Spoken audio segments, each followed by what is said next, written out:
বাংলাদেশের স্বৈরাচার বিরোধী আন্দোলনের পর দীর্ঘ 28 বছর পরে এই ডাকসুর মতো গুরুত্বপূর্ণ নির্বাচন অনুষ্ঠিত হয়েছিল 2019 সালে।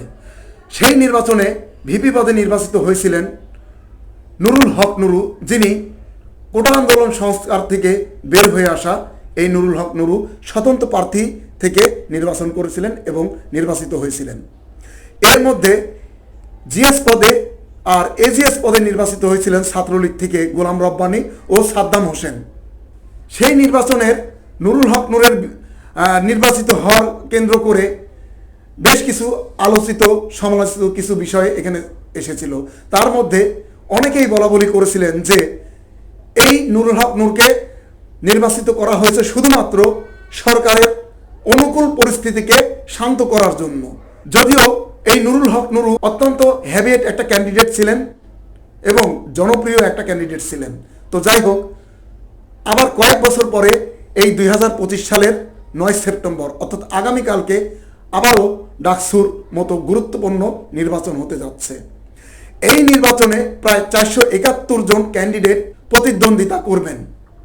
এদের মধ্যে একজন ভিপি ক্যান্ডিডেট যিনি আবিদুল ইসলাম খান, তিনি বিগত তার কয়েকদিনের যে প্রো অ্যাক্টিভ অ্যাটিটিউড সত্যি মনোমুগ্ধকর দেখার মতো।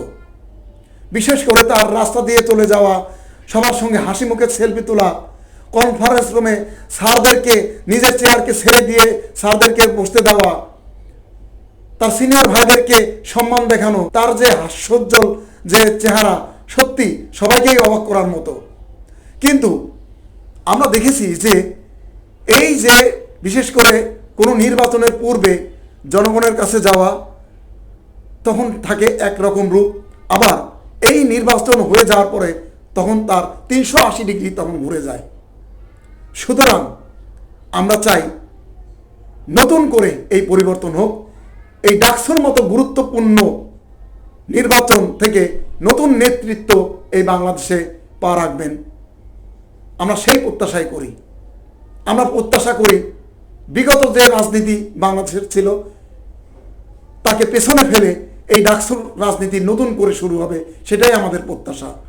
কারণ এই ডাকসুর নির্বাচন এতটাই গুরুত্বপূর্ণ যা পরবর্তীতে বাংলাদেশের জাতীয় রাজনীতিতে ব্যাপকভাবে একটা প্রভাব ফেলে, অর্থাৎ একটা গুরুত্বপূর্ণ ভূমিকা পালনের সুযোগ তৈরি হয়।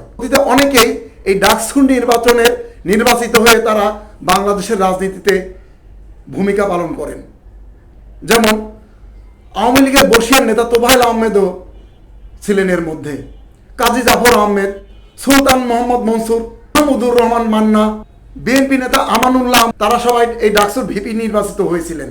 পরবর্তীতে তারা বাংলাদেশের রাজনীতিতে অত্যন্ত গুরুত্বপূর্ণ ভূমিকা পালন করেন। তাই এটি দেশের রাজনীতিতে অত্যন্ত গুরুত্বপূর্ণ নির্বাচন বলে আমি মনে করি। তো আগামীকালকের এই ডাকসুর নির্বাচন যে অনুষ্ঠিত হতে যাচ্ছে, আমরা সবাই আমাদের পছন্দের ক্যান্ডিডেটদেরকে, আমাদের যাকে খুশি তাকে আমরা ভোট দিব। শুধুমাত্র যারা এই বাংলাদেশের জন্মের বিরোধিতাকারী যারা ছিলেন, বিশেষ করে বাংলাদেশের যুদ্ধের হত্যায়, ধর্ষণে, লুটপাটে যারা জড়িত ছিলেন, যারা সহযোগিতা করেছেন, তাদের বিরুদ্ধে হোক এই নির্বাচন, তাদের বিরুদ্ধে নির্বাচনের নেতৃত্ব গড়ে উঠুক, এটি আমাদের চাওয়া।